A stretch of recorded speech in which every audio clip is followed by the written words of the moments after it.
Hello and welcome to the GW24 edition of the FPL Scope podcast. I am your host Matthias, and with me today I have no co-hosts, just like last week.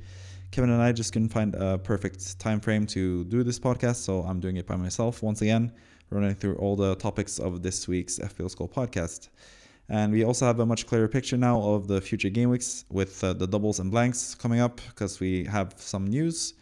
One of them is the fact that I just watched Chelsea beat Aston Villa in the Cup, so now we know that Aston Villa and West Ham will play in Game Week 29, which is basically hasn't been a confirmed fixture up until the point that Aston Villa went out of the Cup. And it also means Chelsea are through in the Cup, and that means that most likely Chelsea and Arsenal is not going to be happening in Game Week 29, which is going to be the biggest blank game week that we have of this season. But before Game Week 29 and Game Week 28, we also have a double game week confirmed by now, and that is Bournemouth against Luton. The match that previously was postponed because of the heart issues with Tom Lockyer has now been rescheduled to Game Week 28, meaning that the man you can see here in the frame, Dominic Solanke, is going to have a huge double game week against Sheffield United at home and Luton at home in the same game week in Game Week 28. So a lot of people have thought about him as a potential triple captaincy option there rather than going with Haaland in Game Week 25 or potentially Salah in Game Week 25, which I think is a more interesting option, alternative option at least, than Haaland. But yeah, for me, like I just mentioned, I think Haaland is the preferable triple captaincy choice over Solanke. I do quite like Solanke. I did captain him this past game week, and that did not work out so well for me, but I do think he has a good chance of doing pretty well in those two matches. But just seeing him fail at home to Nottingham Forest to create basically any type of chance, I'm not sure if I'm going to trust Solanke with the big triple captaincy choice in that week. For me, like I said, I think Salah in Game Week 25, if you have him still, or if you have a way to get him in, I think he's a more interesting triple captaincy choice in Game Week 25. In his double game week instead. But yeah, Haaland is probably going to be my triple captaincy choice myself. Yeah, I just like him in general for that double game week fixture against Brentford at home and Chelsea at home.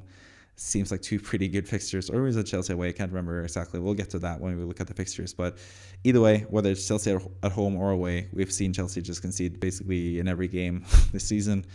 They're not that good defensively, and I think Haaland is going to be a pretty good captaincy choice for that game week. But we'll get into that later. Let's go into the first piece of content for this FPL Score podcast, and that is Kevin's score for Game Week 23.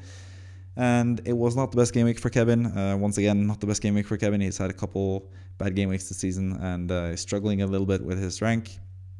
He did wildcard in Game Week 22 and had a lot of issues right after that.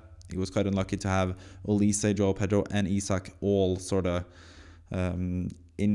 unsure of playing in Game Week 23.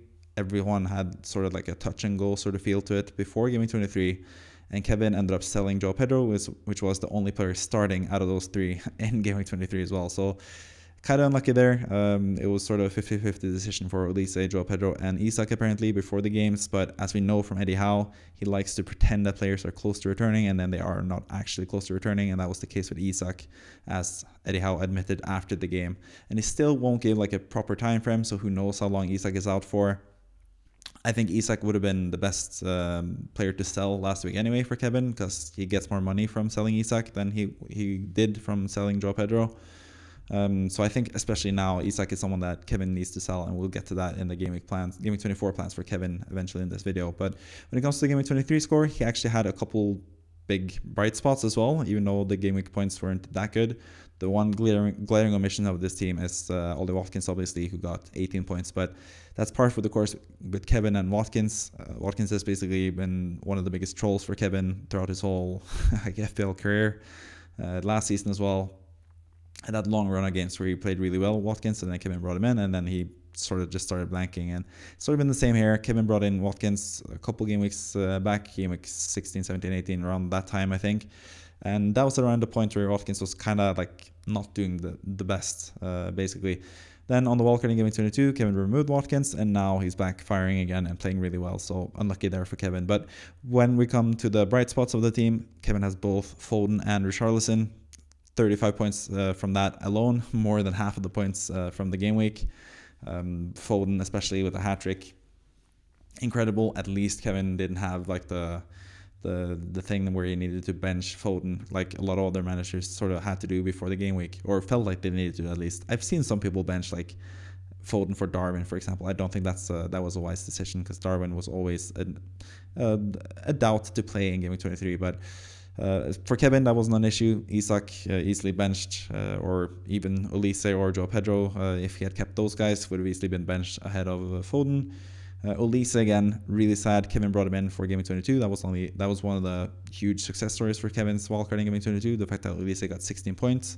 But then Olise, like always, gets injured, and then he was like a slight doubt for this game against Brighton. Comes on for when the score is 3-0 for Crystal Palace, or for Brighton in that game against Crystal Palace and Olise, and he gets injured straight away, and now he's out for 2 months. So yeah, again, just really bad management from Roy Hodgson, who Crystal Palace fans were already pretty mad about for mismanaging Olise when he got injured in the first place after he returned for the first time this season. So huge loss for Crystal Palace, and also obviously a loss for Kevin's FPL team, but it also opens up a couple of opportunities as well that we'll talk about. But yeah, Foden had a really good game week, and Richarlison, one of Kevin's favorite players. Kevin is an Everton fan, so Richarlison did really well for him as well with 15 points, 2 goals from him. So yeah, another great player for Kevin to have, and Palmer as always with the 8 points. Then De Bruyne and Haaland had 1 assist each, and that was basically it for Kevin's points. He had -1 point from Gabriel, who got the own goal. Super unlucky there, because Arsenal could have easily kept the clean sheet in that game. I think starting Gabriel was actually probably the best decision in that game, but yeah, it didn't end up paying off for anyone that started him, basically. Estepinian as well only got 15 minutes in his game, not the best. Pedro Porro, who hasn't been really the best asset the last few game weeks, and I feel sort of vindicated myself there, because I did warn about Pedro Porro not potentially being the best option going forward. But to be fair, one of the reasons that I thought that was the fact that I thought he was going to lose set pieces to Madison, and he hasn't done that so far. But that could always happen. But I don't know, Pedro Porro, it just depends if you are free hitting or not in Game Week 29. If you are free hitting in Game Week 29, you could easily sell Pedro Porro for someone who either has a double Game Week 25 or has better matches in general. But if you're planning to play it regularly in Game Week 29, if you don't have your free hit, for example, like Kevin, who's used to free hits, you should definitely keep Pedro Porro, because he's probably going to be one of the better players to have in that Game Week 27 through Game Week 29 sort of area. So yeah, Pedro Porro 1 point for Kevin, and then up front, the biggest downfall of them all, Solanke captain. I guess most people had Haaland captain, so it's not that much of a difference. It's 3 point difference in terms of captaincy, 2 points compared to 5 points, but still, it kind of sucks when you're captain blanks, and that's what happened with Kevin and Solanke. But I don't really begrudge him for doing that, because obviously that's what I did as well myself. So yeah, not the best game week for Kevin, but onwards and upwards. He has a decent team, at least, to navigate Game Week 29. He doesn't have any Liverpool players, which is kind of a worry for Game Week 25, but we'll get to that as well in his plans at the end of the video. Next up, we have Kimo, who had a better game week. He also had a better captain. He did 1 transfer, that was Alvarez to Haaland, and captained Haaland for 10 points total, 5 times 2. But again, Kimo also had a couple downsides to his team. Benched both Joe Pedro and Branthwaite. Branthwaite, to be fair, makes sense, played against Spurs. Easily benchable for that game, because you did expect Spurs to score against Everton, which they did. But Branthwaite scored a goal and got 8 points by himself, and Joe Pedro as well, who was a doubt for this game, which makes sense for Kimo to bench him, considering he had Saka, Diogo Jota, Foden, Palmer, Gordon, Watkins, and Haaland starting instead of Pedro. It made all the sense in the world to bench Pedro as well. But Pedro and Branthwaite with 16 points in total on the bench for Kimo. But still, 83 points, which is a really good score. Trippier really helped with 9 points, 1 goal, 1 assist. Even without the bonus points, he got 9 points, so fantastic from Trippier there. Saka with the 9 points, also really nice. Foden with 20, Palmer with 8, Watkins with the big 18-pointer as well. And that's the other thing with Kimo. He actually asked me in the group chat that us three have before the game week. He said he was sort of leaning Watkins for captaincy, but he wasn't sure about him playing against Sheffield United, because Sheffield United had looked a bit better, at least the initial time after they sacked Heckingbottom and brought in Wilder. But I actually made the point that Sheffield United aren't the best, and they conceded a lot of goals lately, the past few, 2 or 3 games. So I actually sort of encouraged Kimo to do Watkins captain, but he sort of just folded again. He has tended to do this season, Kimo, gone with the more template captain in the end, after having a nice inclination of a different captain. And then that captain, the potential captain that he could have captained, I've said captain a lot of times now, was actually the one to score a really high score. So I think Kimo should just follow his gut more when it comes to captaincy. And he should have done this with Watkins as well. But to be fair, myself as well, I probably would have gone with Haaland over Watkins if I hadn't gone with Solanke as my captain myself. And I also probably would have gone with Palmer over Watkins as well. So I didn't expect him to score that highly against Sheffield United. But yeah, Sheffield United are there for the taking, and Watkins reaped the rewards. But still, Kimo got 18 points from Watkins, which is still fantastic for anyone that has him, unlike Kevin, which is partly the biggest reason why Kimo has outscored Kevin this week. It's basically Watkins and Haaland captaincy over Solanke and whoever Kevin's second striker was. Haaland, I guess. But yeah, either way, 83 points for Kimo. He has a decent team set up. He also has all his chips remaining, which is obviously a huge plus, both potentially wildcarding in Game Week 30 or 31, which seems like the most template thing to do, but maybe also Game Week 28 now that we have the double game week and we also can navigate 29 with that. That is also like an under talked about strategy, I think, where you can navigate both 28, the doubles in 28, and you can navigate 29 and potentially the weeks beyond that as well, where you can save your free hit for 34, for example. So that's another potential way you can use your chips as well. So I think that's an interesting thing to do as well. But yeah, we'll see more about that eventually, either in this podcast or in the future as well. But great score for Kimo, 83 points, really, really good, but still not good enough to be manager of the week in the FPL Scope Mini League. And that is the manager we're going to look at right now. Callum Towers with a massive 125 points is the highest scorer this game week in the FPL Scope Mini League. 125 points is also enough to be 455 in the world, I think, this game week, which is absolutely amazing. So hats off to Callum Towers for that massive score. And it's mostly down to using the bench boost chip and having Foden and Garnacho with a massive 36 points off the bench, and then Raya and Estepinian with 3 more points. So 39 points on the bench boost, absolutely amazing. Obviously, looking at the starting 11, you could have just gone with Foden over someone like Gusto, for example, who got 0 points. And most likely, like most managers would still bench Garnacho in this scenario if he did this, because I think both Jota and Solanke, who are the other 2 players to blank, I think their fixtures were just too good. Or not fixtures for Jota, but Jota has a really good history against Arsenal, especially, and Solanke had that really good fixture where both me and Kevin captained him. So yeah, maybe like really good foresight, you could have benched Gusto and Diogo Jota for Foden and Garnacho and kept your bench boost, but still doesn't really matter that much. 125 points is amazing. This manager has also climbed the ranks quite a lot since the start of the second half of the season. Like me, Callum Towers actually used his first wildcard in Game Week 20. And unlike me, he has actually made the correct decisions after that as well, with captaining Diogo Jota for that 18-pointer in Game Week 21, captaining Salah in Game Week 20 for that 16 times 2, 32-pointer, and also captaining Watkins in this game week for 38 points, which was obviously the massive difference for him compared to most other managers. Callum Towers also has another Aston Villa player, Alex Moreno, with 14 points. Really terrific pick there as well. Someone that I also wish that I had brought in on the wildcard back in Game Week 20. But yeah, fantastic score all around. Richarlison, Palmer, the guys that we mentioned already, Foden and Garnacho, who I personally benched as well without using the bench boost. So yeah, I kind of felt pain with Garnacho, but this manager with Foden and Garnacho off the bench must have felt amazing to see those huge hauls, especially seeing as they were like the later games of the game week as well. I think maybe not Garnacho if I'm remembering or misremembering, but either way. The one thing with this manager though, not only has he used his bench boost, he's also used his free hit in game week 10, so that's going to be interesting for game week 29 and how you navigate that game week. But like I said, you could use the wildcard in game week 28 and still have enough players for both 28 and 29 and have a decent team-ish for the future as well, potentially. So yeah, it's not all hope is not lost. So yeah, either way, like I said previously, really good game week. Could have had an even higher score as well. Trent Alexander-Arnold was subbed off pretty early. Not the best game from him against Arsenal. Pretty tough match, to be fair.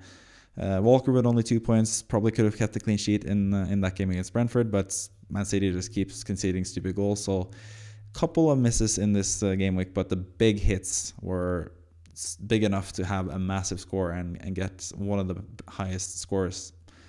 Not just the highest score in FPL School Podcast League, the FPL School Mini League, but also in the world, 455th in the world, and now climbed all the way from 1.2 million in game week 20 to what, 200k or something now in game week 23.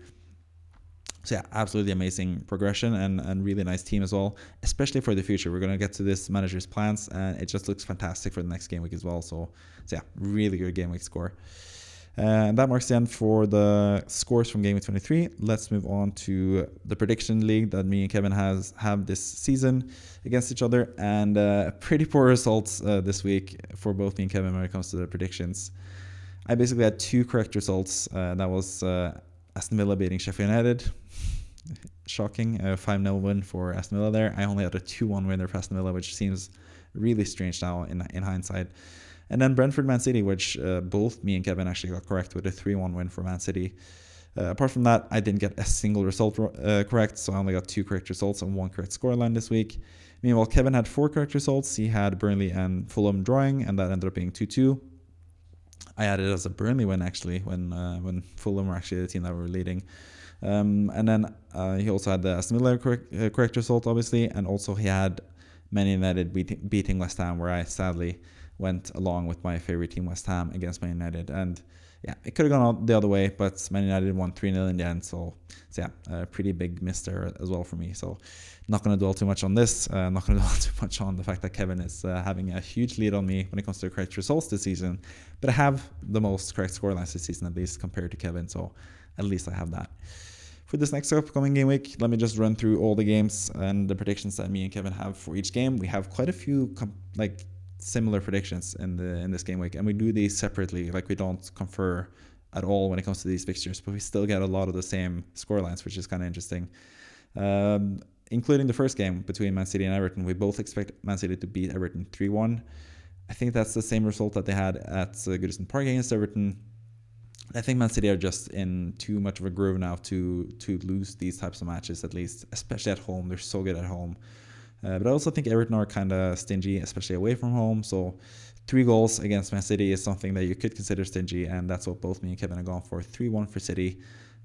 Yeah, pretty straightforward game, really. City are the big favorites, but Everton will make it tough for them to score at least, but City can still score a couple of goals, even if it is made tough for them. Fulham against Bournemouth, I've gone with 1-1 here. It's just too hard for me to separate the teams. Fulham are really tough to judge, and Bournemouth currently, I don't really have a good feel about them in general. I expected them to be much better against Nottingham Forest last game week. If you look at my results there, I had Bournemouth beating Nottingham Forest 3-1 and then 1-1 instead, and Bournemouth looked pretty bad. So yeah, I'm going with a 1-1 result there. Fulham are really tough to gauge, and Bournemouth are really tough to gauge currently as well, but Kevin still has a little bit more faith in Bournemouth, so he's gone with a 2-1 Bournemouth win. Liverpool-Burnley, I've gone with 3-0. Kevin has gone with 4-0. We both expect Liverpool to handedly beat Burnley. Nothing else to say about that, really. Luton against Sheffield United, I feel like Luton are just in a much better moment in time now than Sheffield United, and at least, especially at home at Kenilworth Road, you can expect Luton to win this game, and they've been scoring for fun lately as well. So I've gone with 3-1 for Luton, but Kevin has gone with a hopeful 1-1 between Luton and Sheffield United because he kind of wants Luton to lose points because Everton are in that relegation battle, and he's an Everton fan, so that's what he's hoping for at least. Then we have 3 matches in a row where we have the exact same result, or the exact same scoreline even. Spurs against Brighton, we both have 3-2 win for Spurs. Seems like a pretty high-scoring type of affair. Both these teams like to attack. And Spurs play at home and are the better team, especially on paper. So yeah, seems likely that Spurs will eke out a win here with 3-2 against Brighton. I think that makes a lot of sense.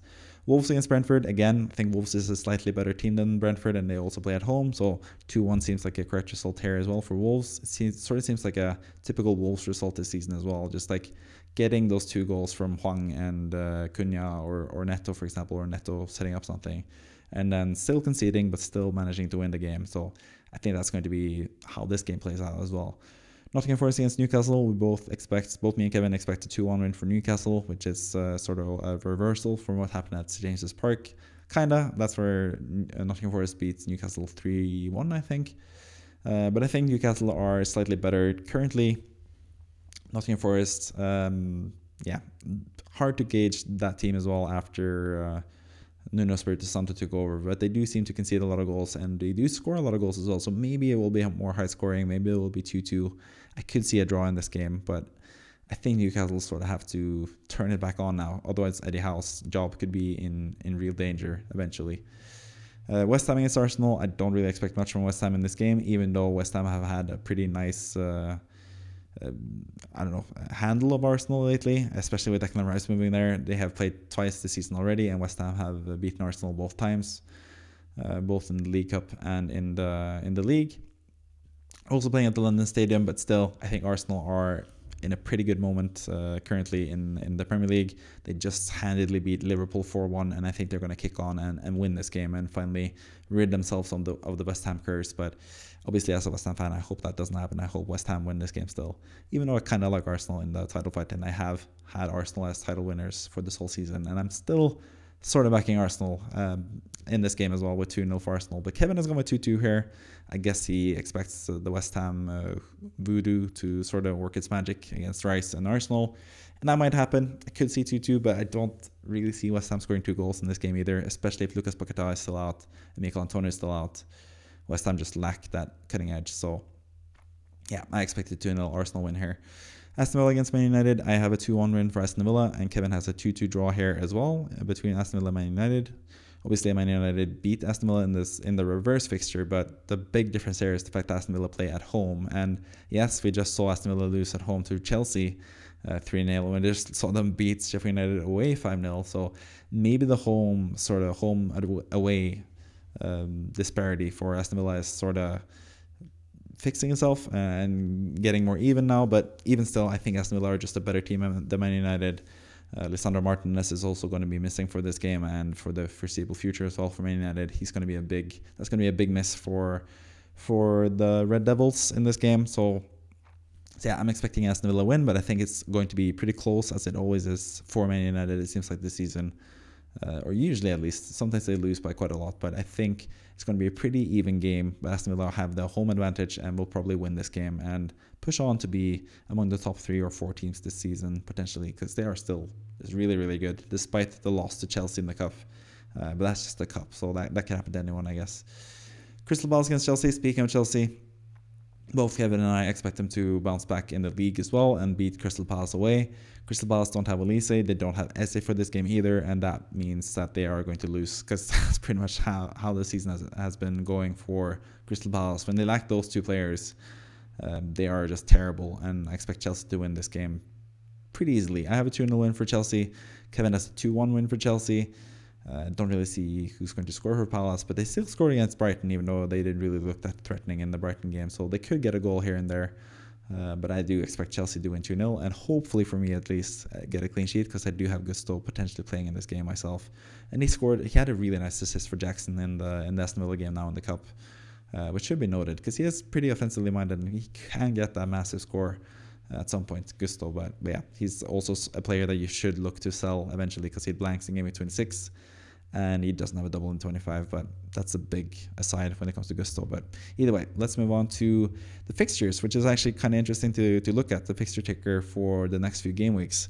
So this is for the next 5 game weeks, 24, 25, 26, 27, 28. We have doubles in 25 and in 28.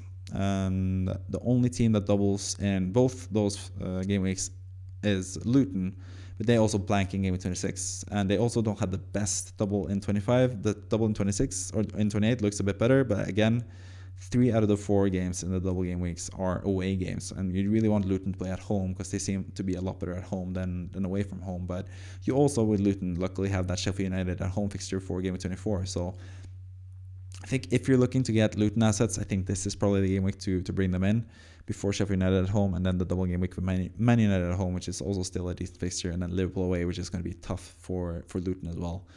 But yeah, this is probably the game week to jump on Luton. But you can see Luton also marked in red here, and that means that they are most likely to get a game week in, or get a match in game week 29 as well. So all the teams with red on this table are the teams that we expect to have game week 29 fixtures, or have confirmed game week 29 fixtures.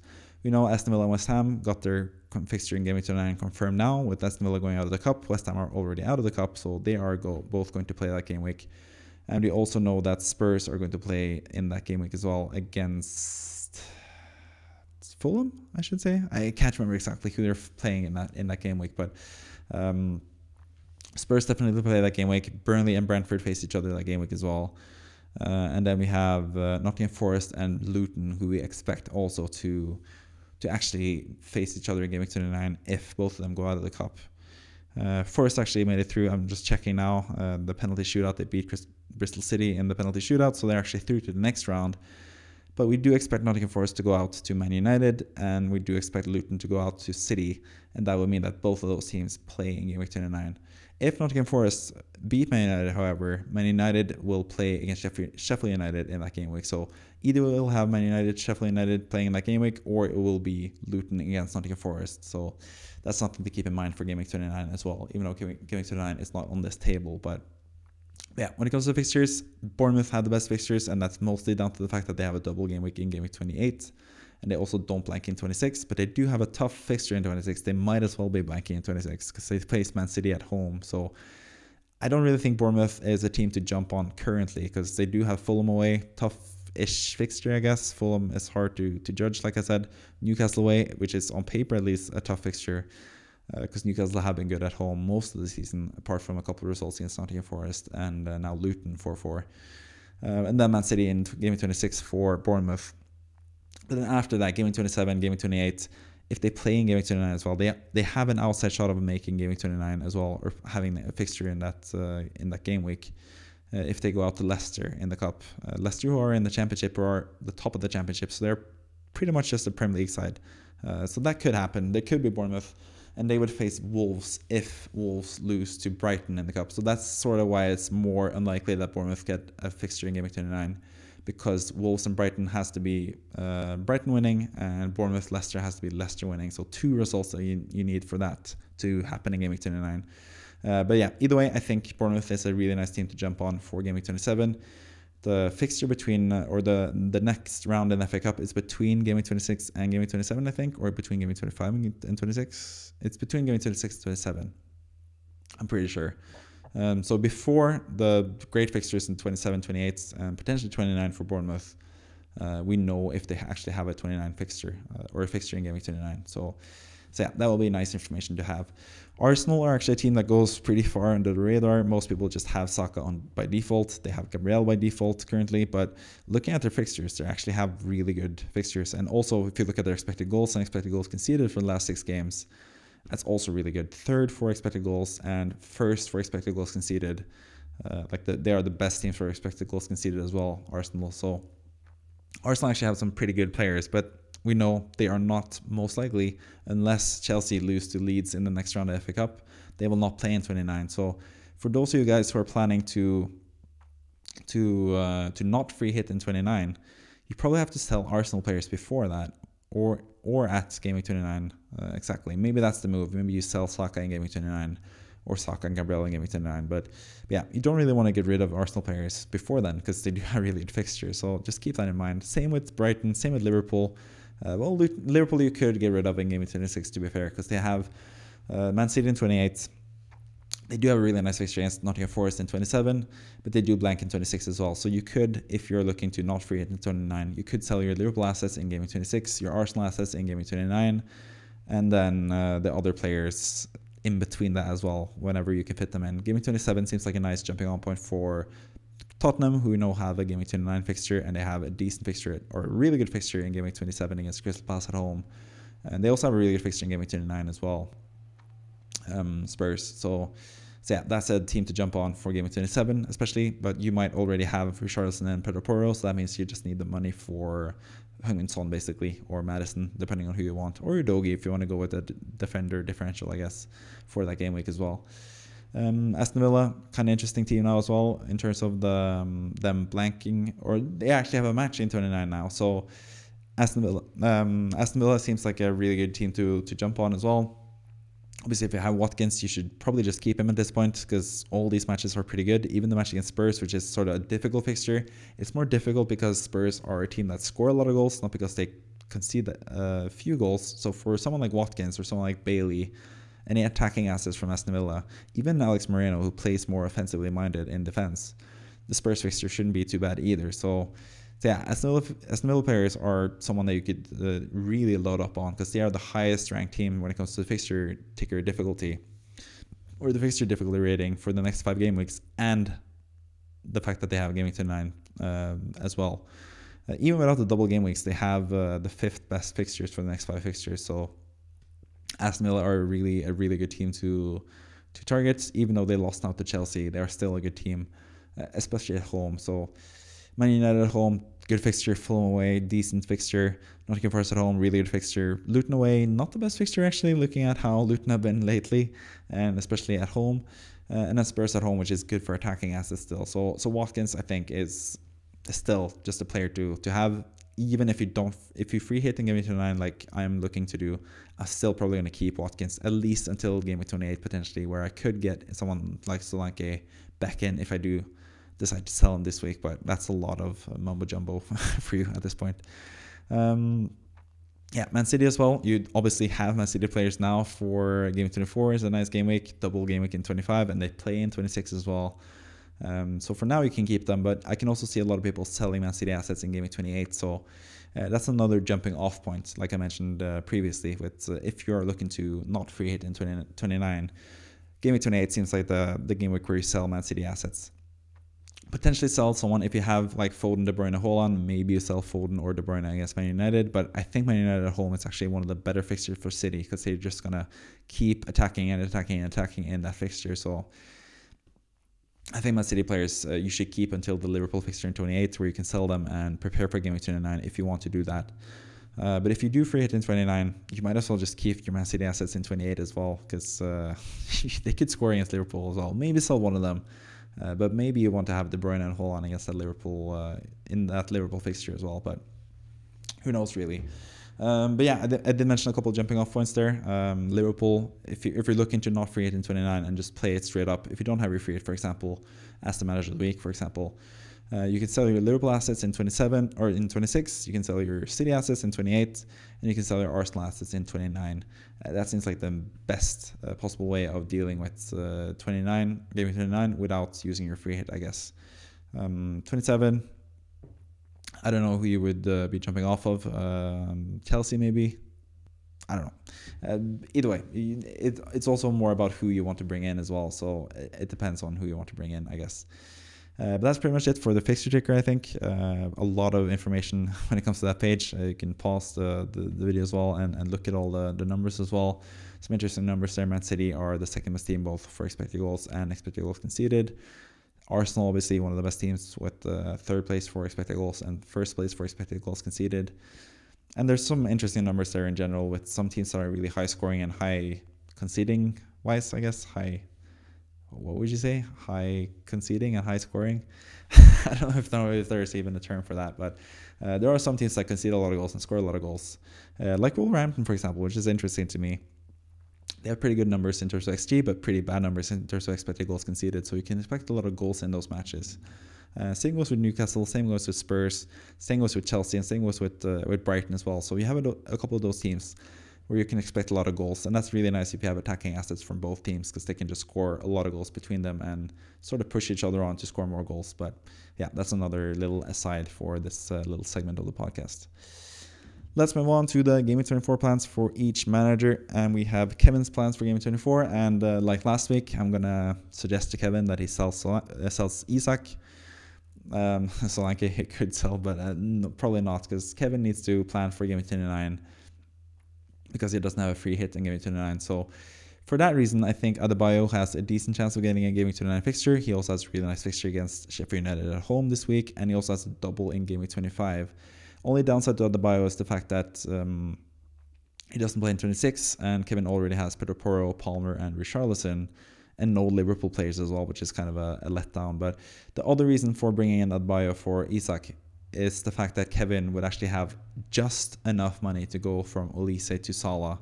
Obviously, that would be price changes dependent. Maybe Olise will drop down in price. Maybe Salah will go up in price by the time Game Week 25 comes around. So maybe Kevin wants to do that transfer already and do a -4 just to have Salah ready for Game Week 25.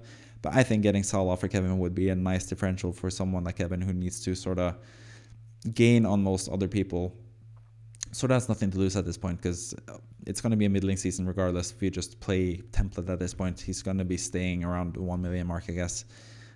So yeah, if he wants to go have fun and have Salah as the triple captaincy shout for Game Week 25, then going from Isak to Adebayo gives you enough to go from Elise to Salah, which would be a really interesting move, I think.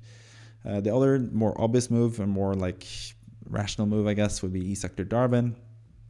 Darwin has a really nice fixture against Burnley at home, and then he has that double game week fixtures, or those double game week fixtures in Game Week 25 as well.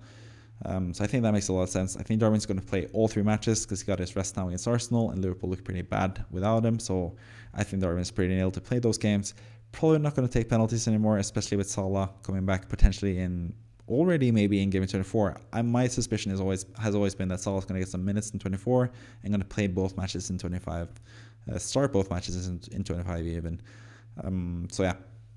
But Darwin's still a really good option. Obviously, he's also someone you could easily sell in Game Week 26 and buy someone that can play in Game Week 29. Someone like Watkins, for example, would be an easy transfer there from Darwin to Watkins in Game Week 26. So yeah, Darwin is a nice little stopgap for Game Week 24 and 25, and then you can easily sell him in 26 as well. So I think he's a decent option as well. And then sort of like the option that works for all game weeks, even in Game Week 29, because that's the downside with Darwin. He doesn't play, well, you'd sell him in Game Week 26, but he doesn't play in 29. So you're sort of just using a transfer to sell him. And Kevin sort of needs most of his transfers available to have a team in 29. Even though he did wildcarding in Game Week 22 with Game Week 29 in mind and has players like Pinnock and Taylor who can step in to play in that game week. And now obviously has Areola playing that game week as well in Game Week 29. So that's a good plus for Kevin as well. But Tony sort of sorts out every single problem there is. He both has a double game week in Game Week 25. He plays in Game Week 26 and he plays in Game Week 29. A really good fixture at that against Burnley away in Game Week 29. So Tony seems like a pretty like... what's that flex tape or whatever, where if you just like insert Tony and he will sort out all your problems in the future. So he makes a lot of sense. I think he is probably the most rational choice for Kevin, but at the same time, going without Liverpool players in general in Game 25 and also potentially Game 24 just seems a bit risky. So maybe Darwin is the best. Maybe you could also go with someone like Elise to Jota if you really like Jota as well. If there are news that Salah is going to be out for a little longer, I think Jota is an even better pick. But I think if Salah is returning, then Jota could be sort of rotation risk for the double game week, I think. Especially if he's the preferred option in the cup final, because most people are talking about how Salah could be rested for those games. But I think Jota could be rested for those games if he is going to be the starter in the cup final. And he has played a lot of matches lately after coming back from an injury. So if Salah's going to be out for a little longer now still, if we get some negative news when it comes to Salah's fitness, then yes, I think Jota for Elise could be a really good move. But apart from that, I think if you want to be bold and get Salah in next game week, then you do Adebayo. If you want to get some Liverpool player and potentially hope for Darwin to be really good in the next 2 game weeks and still have a decent team for Game Week 29, because I've actually gone through the team for Kevin all the way up through Game Week 29, even getting Darwin in 24 now. And he still has like a viable team in Game Week 29 still. So he's a decent option. And then Tony as well is also a really good option who just solves all the problems basically for Kevin in general. So yeah, that's the thoughts for Kevin's plans for Game Week 24. For Kimo, it's a bit more straightforward for me. Tsimikas is still out injured and Tsimikas is still not going to play when he's back fit. So he seems like the most natural player to sell at this point, especially seeing as Kimo is currently having to start Branthwaite against Man City away because Konsa is actually out injured now for the next 3 to 4 weeks. So Tsimikas out seems like the best idea. Kimo also has his free hit in 29, so he can use that in 29, doesn't really have to worry about that. And he can add another Liverpool player in Game 24 as well. And then the choice is between Trent Alexander-Arnold and Virgil van Dijk. And it's just a question of how much do you trust Trent to play. Because I think Trent is the better option. Because both Trent and Virgil van Dijk would be sold in Game 26 if I was Kimo. So it's just like a 2-week punt on one of these guys. So money isn't really an issue. You don't really need to worry about the price difference between Trent and Virgil van Dijk. But normally, this would be a slam dunk for Trent Alexander-Arnold. He would be the easy player to bring in because he has the highest potential out of those two. but he also has the lower ceiling because he might not play the games. He was subbed off early this past game, so maybe he's not completely nailed. Connor Bradley has been really good, but Connor Bradley might also miss a couple more games because of the sad passing of his dad as well. So who knows about that? Who knows if Trent is going to be ready to play both games? But I think if there are good news about Trent's availability and the fact that he might play in both Game24 and the 2 fixtures in Game25, you easily go with him over Virgil van Dijk because he has a higher potential goal scoring points, or higher goal scoring potential is what I'm supposed to say. But Van Dijk in his own right against Burnley, who concede a lot of the set pieces, could be a really good option as well in Game24. Those set pieces are mostly served by Trent though still, so he would still be on the score sheet if that happens most likely. But Van Dijk is still a really good option as well. He's obviously more nailed. He's going to play all 3 games for sure. I think even with the cup final in 26, in game week 26, pretty much, where they blank. Even in the cup final for Liverpool, Virgil van Dijk is going to play in both game weeks both fixtures in game week 25.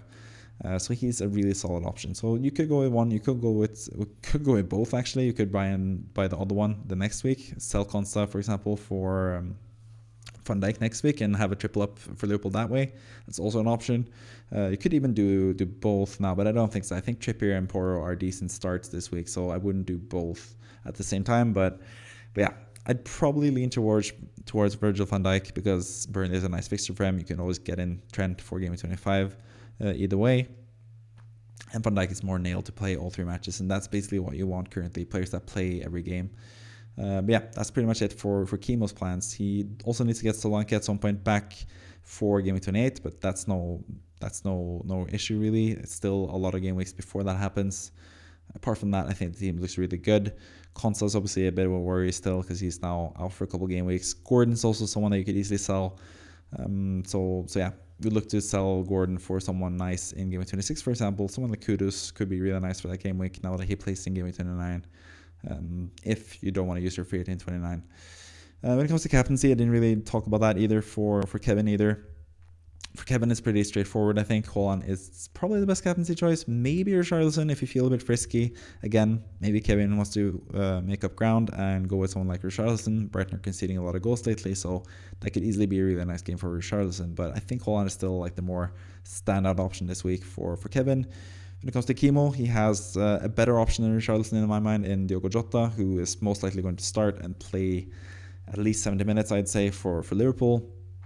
He's been in really good form, the Arsenal game notwithstanding, and he could get a really high score there as well. But I think also for Kimo, it sort of makes more sense to go with Haaland because I think Haaland could easily explode against Everton and get a lot of goals and finally have his big comeback game where he scores a lot of goals. So I think that's the more safe option basically, but Jota is a nice differential and Richarlison is a slightly nice differential as well. So I think there are some options there in general. But yeah, that's pretty much it for Kimo. I don't think he has any benching dilemmas. No, Konsa doesn't play, Tsimikas doesn't play, and Gordon is most likely out anyway.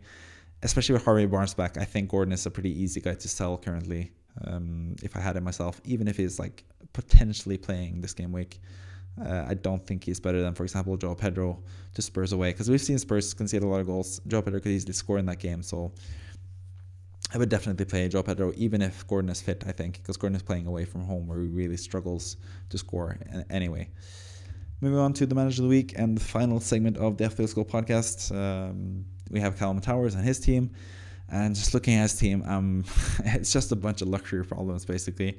In goal, you can choose between Raya against West Ham away or Dubravka against Nottingham Forest away. Pretty tough decision for me, I guess, but I think Raya, playing for the better defense, best defense in the league, sort of picks himself.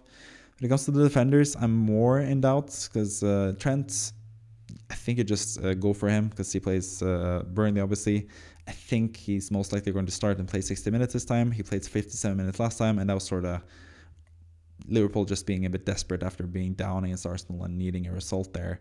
I think Trent is still going to play or start and play 60 plus minutes against Burnley, and that makes him the best option in defense to start out of a lot of good options there, to be honest, because I placed Estupiñán as the last guy on the bench. He's playing Spurs. That's the toughest fixture. He's going to concede most likely, and he hasn't played that attackingly since he came back from injury either. So he makes the most sense to bench for me.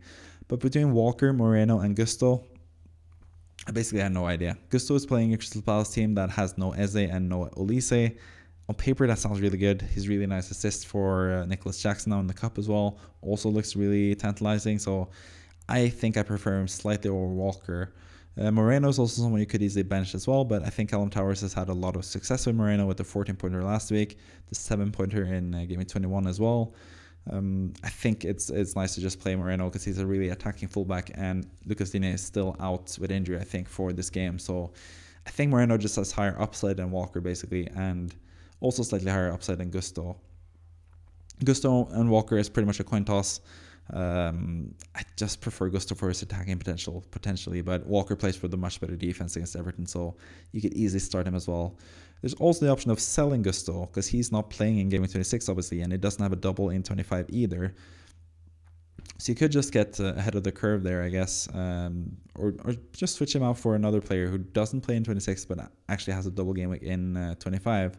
Someone like Alfred Doughty, who has a really nice fixture against Sheffield United at home this game week as well, and then has a double game week. Or you could go with Virgil van Dijk. You have enough money in the bank to do that as well. So a lot of options here. I think also the potential best option, because I just mentioned how I like all the defenders, maybe just stick to what you have and stand pat and save the transfer, because you don't really know what's going to happen in the next game week. So it's nice to just have that extra transfer in hand so you can have more flexibility and be able to switch around the team as you see fit. Maybe Salah comes back and plays against Burnley in 24. Looks absolutely amazing and you need to get him into your team, and Jota gets injured or something like that. Something like that could happen, and then you would be really mad about doing Gusto to Doughty transfer when you could have just saved your free transfer and had two and be able to bring in Salah quite easily.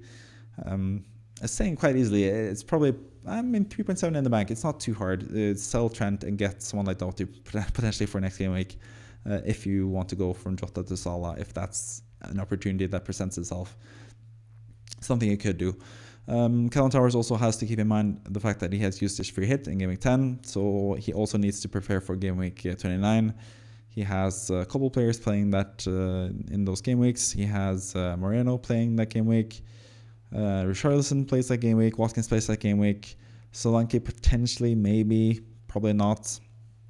Apart from that, not that many really. So yeah, you sort of have to keep Game Week 29 in mind as well. So maybe save most of your transfers, and maybe you have that second transfer available to you if you don't do the Salah thing in Game Week 25, like I mentioned. So yeah, a lot of options. Just keep your options open, I think, for now. Stand pat, I think, is the best choice. But if you really feel good about Doughty or Virgil van Dijk, then go for someone like that. And also just a final plea, if you're actually watching this yourself, Callum Towers, I know not all Manager of the Week managers watch this regularly, so if you're watching this at this point as well, almost 50 minutes into this video, please tell me as well if you have a good hunch about your captaincy choice in Game Week 25, because if you have a good feeling about Salah in 25, I might as well just jump on the bandwagon with you, because you have been tremendous when it comes to captaincy choices since the second half of the season started.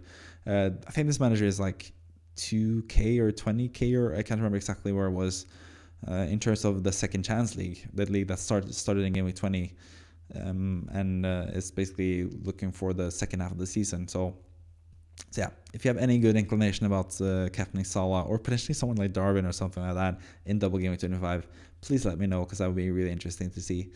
But yeah, I think also another thing, just to end this video and the podcast, if you're still watching, we also nice to see how many people are actually still watching.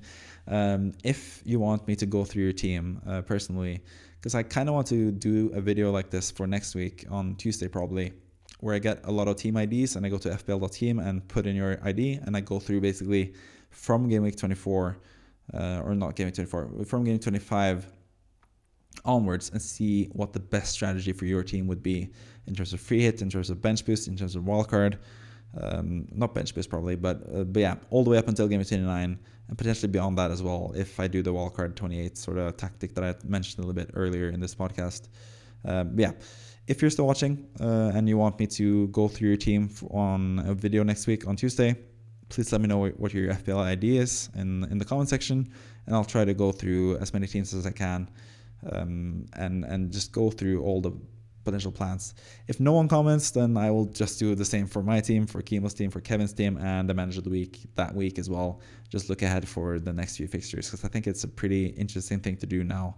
You sort of need to plan ahead to what you're going to do with blank game week 29, blank game week 26, double game week 25, double game week 28, and potentially wildcarding after that as well.